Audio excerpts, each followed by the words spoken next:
کہا دلو رام کوسری نے حضور کی بڑی نعتیں لکھی، بڑے کلام لکھے ہیں، اور بلکہ اس نے ایک تبصرہ لکھا، اس نے کہا جی میں نے جب اس کی نعتیں پڑھی یا لوگ اس کی جب نعتیں پڑھتے ہیں تو وہ کہتے ہیں جی اس بندے کا یقین ہی نہیں ہوتا کہ جو اس نے نعتیں لکھی ہیں حالت کفر میں لکھی، یعنی مسلمان کا لکھا ہوا کلام ہے۔ جب یہ خود کہتا ہے کہ دلو رام کوسری ہندو ہے تو پھر پتہ چلتا ہے کہ واقعی ہندو کا لکھا ہوا کلام ہے۔ لیکن اس نے بھی ایک تبصرہ کیا، اس نے کہا یار یہ دلو رام کوسری کا جو کچھ حضور کی شان میں لکھا ہوا ہے نا، بہت کچھ لکھا، لیکن بہت کچھ لکھنے کے باوجود کہنے لگا وہ سارا دیوان ایک طرف ہے، ایک شہر گزرا ہے ہندوؤں کا جس کا نام ہے کالکا پرشاد، اس نے عادی کر دیا حضور سے محبت کی اور حضور کے عشق کی۔ کہنے لگا پوری تاریخ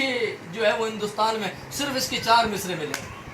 4 مصرے اس نے لکھے ہیں حضور کی شان میں، لیکن 4 لکھ کے کمال کر دیا ہے، 4 لکھ کے حضور کی عظمت کے حوالے سے انتہا کر دی ہے۔ اس نے کہا کہ چاند تاروں کو کوئی ہاتھوں پہ میرے لا دے، بڑی بات کی ہے، چاند تاروں کو، یہ چونکہ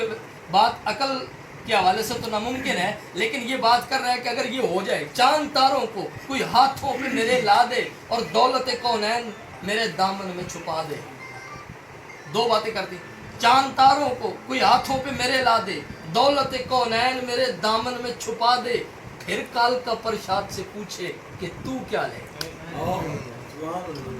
اب فیصلہ کون بات کر رہے ہیں، کہنے لگا یہ سارا کام بھی ہو جائے، یہ سارے معاملات، پھر کال کا پرشاد سے پوچھے، دولت کونین سارے جہان کی دولت بھی قدموں میں اور چاند تاروں کو بھی قدموں میں رکھ دیا گیا ہے، اب پوچھے کہ کال کا پرشاد سے پوچھے کہ تو کیا لے، تو نہ لینے محمد کو وہ آنکھوں سے لگا